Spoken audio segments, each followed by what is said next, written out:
Samantha and I would dive into the world of vintage items, losing ourselves among the forgotten relics of the past. Our lives were a series of curated moments punctuated by the thrill of finding a rare antique or a sentimental trinket. It was a hobby that bound us together, creating a mosaic of shared experiences, or so I thought.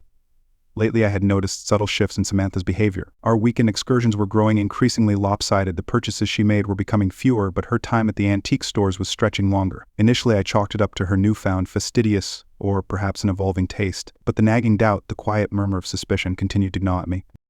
On a crisp autumn Saturday, curiosity overwhelmed me. I decided to venture into the antique store alone, a rare divergence from our usual routine. The bell above the door chimed softly as I stepped in, and I took in the familiar scent of aged wood and forgotten stories. Samantha wasn't there yet, but the place was bustling with activity. The saleswoman, a woman in her early third sector S with auburn hair and a sharp demeanor, glanced up from behind the counter. I approached her, trying to keep my tone light, despite the unease that gripped me. "Hi, I'm the husband of your regular customer, Samantha. Is she around?" Her expression shifted from polite professionalism to something darker. Her eyes narrowed and she hesitated before speaking. "Oh, you're Mr. Andrews. She's been here a lot lately." I nodded, sensing something amiss. "Yes, she has. I was wondering why she's been spending so much time here and coming home with so little." The saleswoman's eyes flashed with a mixture of resentment and anguish. Without warning, she grabbed me by the collar and pressed her lips against mine. In a shocking, impulsive kiss, my mind raced, trying to process the sudden and completely unexpected gesture. I pulled away, bewildered. What was that? For tears welled up in her eyes. "I'm sorry. I thought it might give me some closure." "Closure? What are you talking about?" I demanded, my voice rising in confusion. Her composure cracked and she let out a choked sob. "I caught my husband and your wife together here in this very store. They were kissing passionately on the counter. I confronted them, and they laughed in my face. I felt so betrayed, so humiliated, and then when you walked in, I saw an opportunity to lash out. I didn't know it would be you." The weight of her words hit me like a punch to the gut. My world tilted as I processed the betrayal. Samantha, the woman I trusted, the one I thought shared my love for the past, had been unfaithful. The very essence of our weekends together had been a lie, a masking a deeper deceit. I took a step back, my mind racing with a torrent of emotions. Anger, hurt, and a cold resolve. "What do you plan to do now?" Her eyes met mine with a mixture of defiance and sorrow. I don't know. I was trying to get back at him. It didn't help. It only made things worse. As the reality of the situation sank in, a plan began to form. In my mind, the anger was potent and it demanded action. I had been wronged and I would make sure Samantha faced the consequences of her betrayal. The revelation of her infidelity was the catalyst for a change I had never anticipated. But now it was clear I needed to retaliate, to take back control. "I think I know what needs to be done," I said, my voice cold and determined. "You've given me the clarity I needed." The saleswoman looked at me with a mix of pity and hope. "Just be careful. Revenge rarely brings peace." Her words were lost on me. My mind was already moving forward, crafting a plan to dismantle the life Samantha and I had built together. The foundation of our shared history was shattered, and now it was time for me to rebuild on my own terms. The pursuit of justice, however twisted it might be, had begun as I walked out of the antique store. The autumn wind carried away the remnants of my old life, leaving me with a singular purpose. Samantha would face the consequences of her actions, and I would ensure that our story ended with the closure I so desperately needed. The drive home from the antique store feels like an eternity. My hands grip the steering wheel tightly, knuckles white as I navigate through the evening traffic. The revelation has turned my world upside down, and the thought of confronting Samantha is both terrifying and exasperating. I need to confront her, to unearth the truth and plan my next move. As I pull into the driveway, I see Samantha's car parked in its usual spot. My heart races as I enter the house. The warm, familiar space suddenly feels alien, tainted by betrayal. I find her in the living room, browsing through a stack of vintage magazines she must have picked up on her last trip. Her eyes light up when she sees me. "Hey, you're early," she says, attempting a cheerful tone that doesn't quite reach her eyes. "Yeah, I decided to check out the store myself," I reply, trying to keep my voice steady. "We need to talk."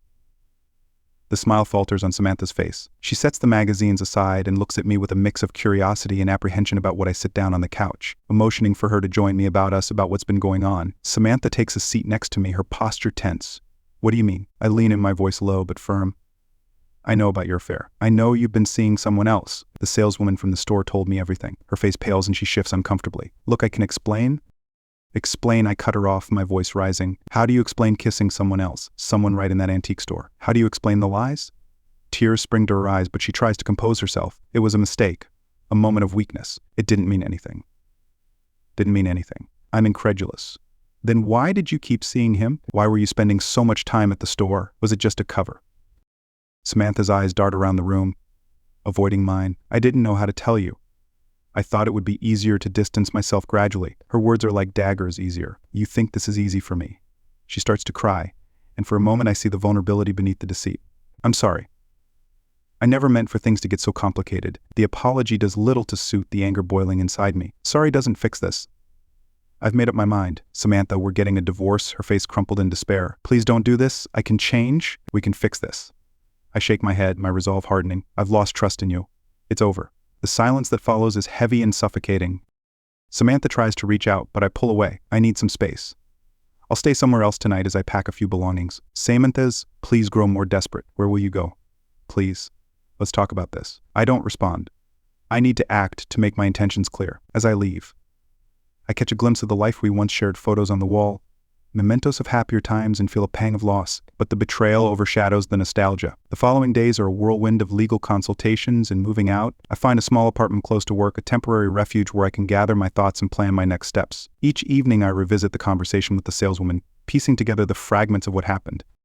On the day of our divorce hearing, Samantha appears at the courthouse looking worn and distraught. Her once bright demeanor is now overshadowed by guilt and sorrow. I catch her eyes, but there's no sympathy in mine. In the courtroom, the legal proceedings are straightforward, but the emotional toll is anything but. The judge reviews the documents and Samantha's attempts to negotiate are futile. The finality of the proceedings brings a grim satisfaction.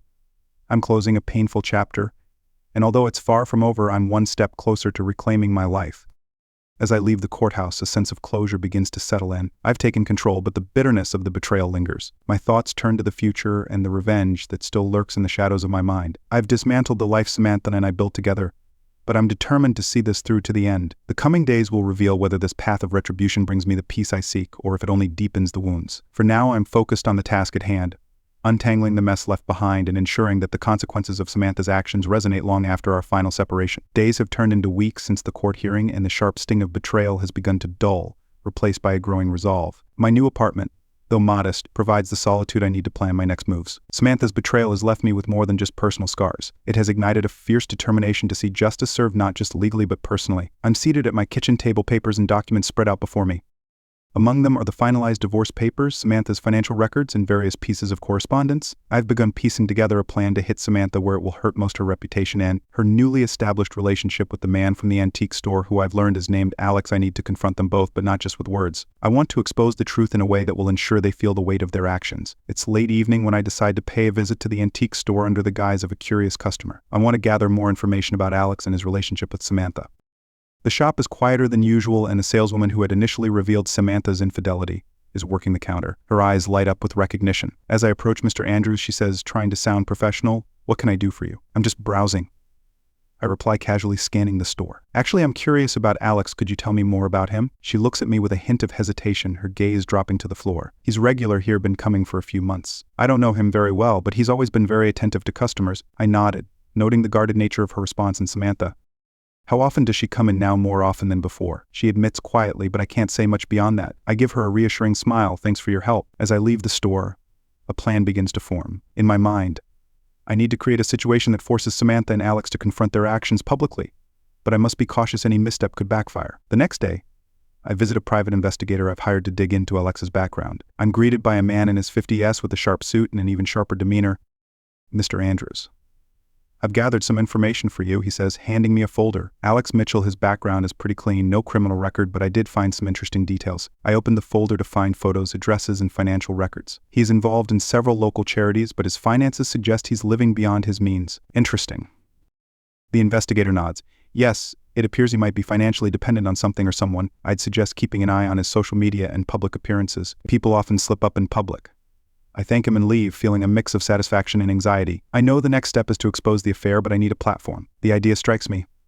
A local charity event where Alex is involved. Public humiliation would be more effective than a private confrontation. I research local charity events and find one where Alex is listed as a prominent donor and guest. It's a gala benefiting a cause he's heavily involved in. The event is just days away. I decide to attend, planning to confront Samantha and Alex in front of their peers. The night of the gala arrives. I don a suit and tie my demeanor, calm but my mind racing with the anticipation of what's to come. The venue is elegant, filled with well-dressed guests mingling and networking. I scan the room looking for Samantha and Alex. It doesn't take long to spot them. Samantha, dressed in a sleek black dress, is beside Alex, who is wearing a sharp tuxedo. They are engaged in conversation, their familiarity with each other apparent. I take a deep breath and approach them, my heart pounding with every step. "Good evening," I say, my voice steady. As I reach them, Samantha and Alex both turn to face me, their expression shifting from surprise to tension. Samantha's face flushes with a mix of guilt and anger. "What are you doing here?" Samantha demands, her voice tight. "I thought I'd attend this charity event." I reply, my tone calm. "After all, Alex and I have some business to discuss." Alex steps forward, his demeanor defensive. "This isn't the time or place for this, Mr. Andrews." "Oh, I think it's the perfect time," I say. I raise my voice, drawing the attention of nearby guests. "You see, Samantha and Alex have been involved in a rather scandalous affair. I just wanted to make sure everyone here knows the kind of people they're supporting." A murmur spreads through the crowd as eyes turn towards Samantha and Alex. The discomfort on their faces is palpable. Samantha tries to intervene, but I continue unrelenting. "This is what betrayal looks like," I say, my voice carrying through the room, "and I believe the public has a right to know what kind of people they're associating with." As the crowd reacts, some with shock, others with curiosity. I watch as Samantha's facade crumbles. Alex, though visibly angry, remains silent, his humiliation evident. The night ends with the gala's atmosphere thoroughly disrupted. Samantha and Alex leave hurriedly, their attempts to salvage their dignity failing.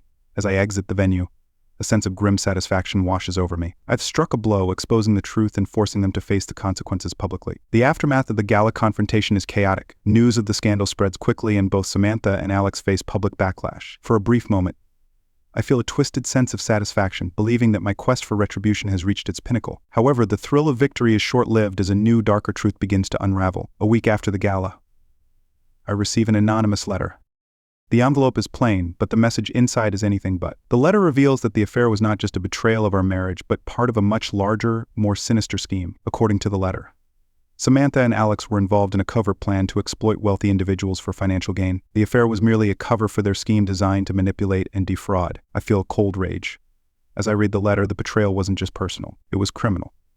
Samantha and Alex had used my trust as a means to an end, leveraging their relationship to gain access to influential people and secure illicit financial gains. The anger I feel is profound, but it's clear that the stakes have risen dramatically. This isn't just about personal revenge anymore. It's about exposing a conspiracy and ensuring that they face justice for their crimes. I decide to confront Samantha and Alex one final time, but this encounter will be different. I plan to orchestrate a scenario that will force them to confront their deception in the most dramatic way possible. I arrange a meeting under the guise of discussing an apology and reconciliation. I invite Samantha and Alex to a secluded restaurant, one with private rooms and minimal distractions. I ensure the meeting is set for late evening when the place will be almost empty. As I arrive at the restaurant, I'm met with a mix of apprehension and anticipation. I've arranged for hidden cameras to record the meeting, ensuring that every word and gesture will be captured. This isn't just about confrontation. It's about gathering incontrovertible evidence of their deceit. When Samantha and Alex arrive, they're cautious but appear hopeful, believing this is an opportunity to salvage their reputations. We meet in a private room and I greet them with a forced smile. "Thank you for coming," I say, motioning for them to sit. "I wanted to offer a chance for us to clear the air." Samantha's expression is guarded while Alex looks impatient. "What's this about, really?" Alex asks. I take a deep breath, my voice steady. "I've uncovered something that goes beyond personal betrayal. It appears that your affair was part of a much larger scheme, one involving financial manipulation and deceit." Samantha's eyes widen in shock. "What are you talking about?" I slide the anonymous letter across the table. "This letter explains everything. It reveals that you two were involved in exploiting wealthy individuals, using your relationship as a cover." Alex's face goes pale as he reads the letter. "This is a lie. We've done nothing wrong." I stand up, my anger barely contained. "The letter is just the beginning. I've gathered evidence of your fraudulent activities. I've been tracking your transactions, your communications. I know everything." Samantha's desperation becomes evident. "You don't understand. We were trying to escape our own financial troubles. We didn't mean to hurt anyone."